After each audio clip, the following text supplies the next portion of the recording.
அந்த நிமல ராஜபக்சே வாழ்த்து சொல்கிறான். அவன் பக்கத்தில் வாங்கி குடிக்கிற நாய் இங்கே வந்து குளச்சிக்கிட்டு இருக்கு ஒரு நாய். அது நான் இந்தியாவுக்கு வரைக்கலன்னா ஆயுதம் கொண்டு வரையலாது. இந்த ஆயுதம் கொண்டு வரையில இருந்தா நான் உன்னை சுற்றுப்பேன்டா நல்ல ஆளா. எங்களுடைய அண்ணன் சீமான் அவர்கள் அன்றைய தினத்தில் சொல்லியிருந்தார். அவன் என்னடா என்று சொல்லி கேவலமான வார்த்தைகளை எல்லாம் கதைச்சிருந்தார். அண்ணே நல்ல ஆளா, நீங்கள் இந்தியாவில் நான் இந்தியாவுக்கு வரைக்கலன்னா ஆயுதம் கொண்டு வரையலாது. இந்த ஆயுதம் கொண்டு வரையில இருந்தா நான் உன்னை சுற்றுப்பேன்டா நல்ல ஆளா. நீ உயிருக்கும் மேலான இதுவரை இந்த மண்ணிலே கொலை செய்யப்பட்டு கற்பழிக்கப்பட்டு சிதைக்கப்பட்டு அளிக்கப்பட்ட என் இனத்தின் வரலாறுகளுக்கு இன்றைய தினம் மே 18 எங்களுடைய தமிழ் மண்ணின் ஒரு தமிழீழ பாராளுமன்ற உறுப்பினர் என்ற அடிப்படையில் இன்றைய தினம் என்னுடைய வீர வணக்கங்களையும் அதே நேரத்திலே என்னுடைய அஞ்சலிகளையும் செலுத்தி கொண்டு மே 18 ஒரு இனப்படுகொலை, ஒரு இனம் அழிக்கப்பட்ட நாள், ஒரு இனம் சிதைக்கப்பட்ட நாள், ஒரு போராட்டம் காட்டி கொடுக்கப்பட்ட நாள்.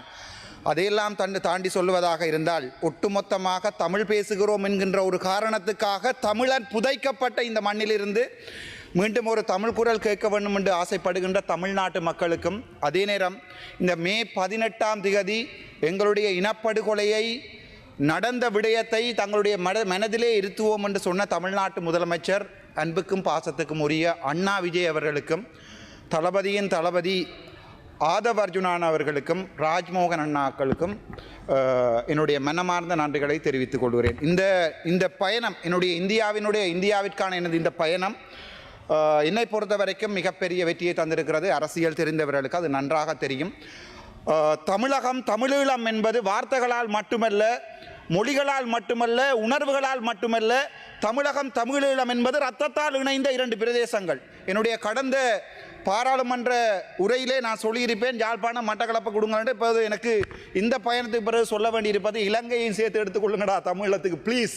ஏனென்றால் இங்கே ஊழல், இங்கே தமிழன் அடக்கப்படுகிறான், ஒடுக்கப்படுகிறான். இங்கே ஊழல் மிகப்பெரிய, அதற்கு மிகப்பெரிய கவலை என்னென்றால் அதையும் தாண்டி தமிழ் பேசுகின்ற ஒரு சில அரசியல் பொய்யர்கள் இன்றைய தினம் இந்த சிரட்டையிலே தண்ணி கொடுத்து, உங்களுக்கு தெரியும், நன்றாக தெரியும்.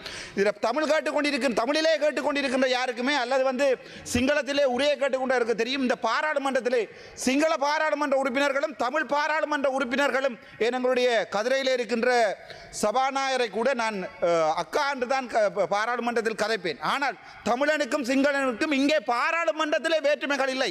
ஆனால் இன்று பாதைகளிலே சிங்கள மக்களும் தமிழ் மக்களும் அடிபட்டுக் கொள்கிறார்கள் என்றால் இந்த பிச்சைத்தனமான இந்த அரசியல்வாதிகள், முக்கியமாக எங்களுடைய தமிழ் பேசுகின்ற அரசியல்வாதிகள், அண்ணன் ஒரு பேரை சொல்லுவோம் பாவம், எங்களுடைய தமிழ் பேசுகின்ற தமிழீழ அரசியல்வாதிகள் என்று சொல்லிக் கொண்டிருந்த அரசியல்வாதிகளால் தான் இன்றைக்கும் சிதைக்கப்படுகிறோம். இந்த மண்ணிலே சிங்கள மக்களை எதிர்க்கக்கூடாது என்று நான் சொன்னால், சிங்கள மக்களோடு சேர்ந்து வாழ்வோம் என்று நான் சொன்னால், இவர்கள் பின்னால் இருக்கிறவர்கள் சொல்வார்கள் இல்லை சிங்கள மக்களை கொல்ல வேண்டும் என்று. ஆனால் பின்னுக்கு இருக்கின்ற ஒவ்வொரு பேரை சொல்ல எனக்கு வெக்கம். இவர்கள் ஒவ்வொரு தரம் கண்டினிலே ஒன்றாகத்தான் சாப்பிட்டு விட்டு வந்திருக்கிறார்கள். ஆகவே சரியான வெக்கம், மானம், மரியாதை இழந்த ஒரு தமிழினமாக இந்த பாராளுமன்றத்திலே பிரதிநிதித்துவப்படுத்துகிறோம் என்ற போது மிக கவலையாக இருந்தது. அந்த வகையிலே முதலமைச்சர் விஜய் அண்ணா அவர்களுக்கு எங்களுடைய மனமார்ந்த நன்றிகள். எங்களுக்கு வலிக்கிறது, எங்களுக்கு போவதுக்கு இடம் இல்லை. தமிழகம் மட்டும்தான் எங்களுக்கு இருக்கக்கூடிய ஒரே ஒரு இடம். அங்கேதான் எங்களால் வர முடியும். ஏனென்றால் தமிழகத்தில் கால் பதிக்கின்ற போதுதான் இன்னொரு அந்நிய நாட்டுக்கு வந்திருக்கிறேன் என்ற உணர்வு எங்களுக்கு இருக்காது. ஏனென்றால் தமிழகம் எங்களுடைய ரத்தம் சிந்திய இடம். என்னுடைய தேசிய தலைவர் பிரபாகரன் இன்று பாராளுமன்றத்தில் மட்டுமில்லை, முது எலும்புள்ள எவனாவது இருந்தால் முன் தேசிய தலைவருடைய பேரை, இந்த ஸ்ரீதரன், இந்த கஜேந்திரகுமார் பொன்னமனம் எவனாவது இருந்தால் கதைத்து பார். பாராளுமன்றத்துக்கு வெளியே சிங்கள ஊடகங்களையும் போய் நான் என்னுடைய தேசிய தலைவன் கடவுள் என்று சொல்லிக் கொண்டிருக்கிறேன். ஆனால் சாதாரண சிங்கள மக்களை எதிர்ப்பதற்கு நான் முட்டாள் அல்ல, அப்பாவி சிங்கள மக்களை எதிர்ப்பதற்கு நான் முட்டாள் அல்ல. ஆனால் சிங்கள இனவாத அடக்குமுறை அரசு தமிழின படுகொலையை 2009 மே மாதம் 18ஆம் தேதி செய்தது, 2009ஆம் ஆண்டு செய்தது என்பதை இன்றைக்கும் மனதில் நிறுத்தி இன்றைய ஒரு தந்தை இழந்தவனாக இந்த பாராளுமன்றத்திலே நான் கதைத்துக் கொண்டிருக்கிறேன். என்னை பொறுத்த வரைக்கும் இந்த அரசியல் என்பது எங்களுடைய தமிழ் மக்களை அழிக்கிறது. அதற்கு முக்கியமான ஒரு உதாரணத்தை உங்களுக்கு சொல்லலாம். தமிழ்நாட்டிலே இந்த 2 நாட்கள் பயணத்தின் போது தமிழ்நாட்டு மக்கள் என்னை எவ்வளவு ஆதரித்தார்கள் என்பதை தமிழ்நாட்டிலே என்னை கடந்து வந்த உறவுகளுக்கும், என்னுடைய ஊடக இந்த ஊடக பேட்டிகளை பார்த்த உறவுகளுடைய பின்னூட்டங்கள் இதுவும் உங்களுக்கு தெரிந்திருக்கும். தமிழ்நாடு எங்களுடைய தமிழீழ தேசத்தை அங்கீகரிக்கிறது.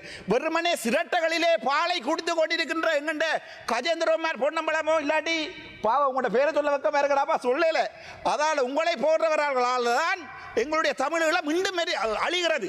இந்த பாராளுமன்றத்திலே முதுகெலும்புள்ள ஒரு பாராளுமன்ற உறுப்பினர் தமிழிலே கதைப்பவன் இருந்தால், அவன் தன்னுடைய தாயினுடைய பாலைத்தான் குடிப்பவனாக இருந்தால் என்னோடு சேர்ந்து இன்றைக்கு எங்களுடைய தமிழீழ தேசிய தொடர்பாக கதைக்கலாம்.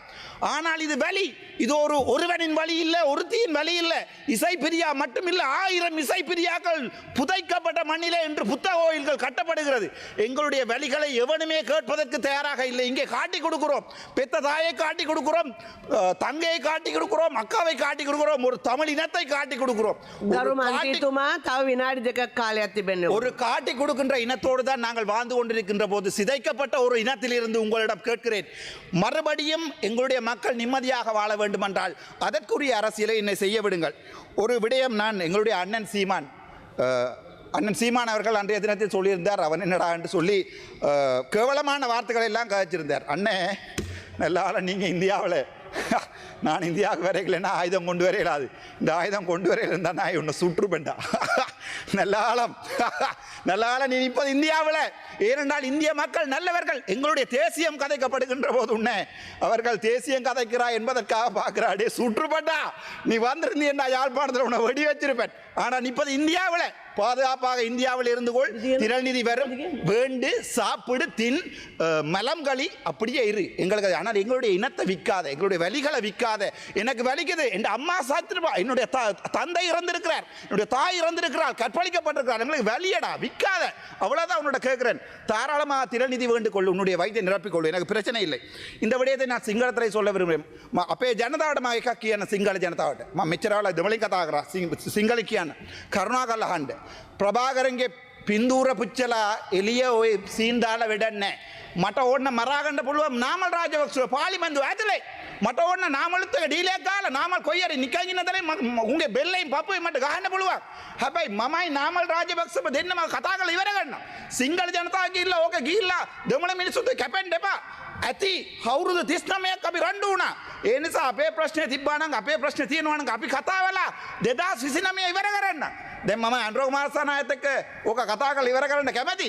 හැබැයි මෙතුමා කියන්නේ දෙමළ ජනතාව අපේ ජනතාව කියලා අන්තිමට මේ නාගදීපට යන එකක් මෙයා කියලා තියෙනවා අනුරාධපුරෙන් එහාට ආවේ කාලේ අවසන් කරු මන්ත්‍රීතුමා සිල්ගණ්ඩ නවේ රාජවාදී ආසන නිසා. ඒ නිසා මේ වගේ ජනතාවත් එක්ක කතා කරන්න බෑ. හැබැයි 2029 මම මේක නාමලුත් එක්ක කතා කරලා ඉවර කරන්න. කරුණාකරලා ජාතිවාදී ආවුසල මේ කරගන්න දෙපා. අපි ඕන්න මමයි නාමලුයි ගාකලා එක්ක මම නාමල් මරනවා නැත්නම් මම නාමල් මරනවා. හැබැයි අහිංසක ජනතාව ඕගොල්ලෝ රණ්ඩු වෙන්න එපා කියලා மேலதிக செய்திகளுக்காக எமது யூடியூப் தளத்தை சப்ஸ்கிரைப் செய்யுங்கள்.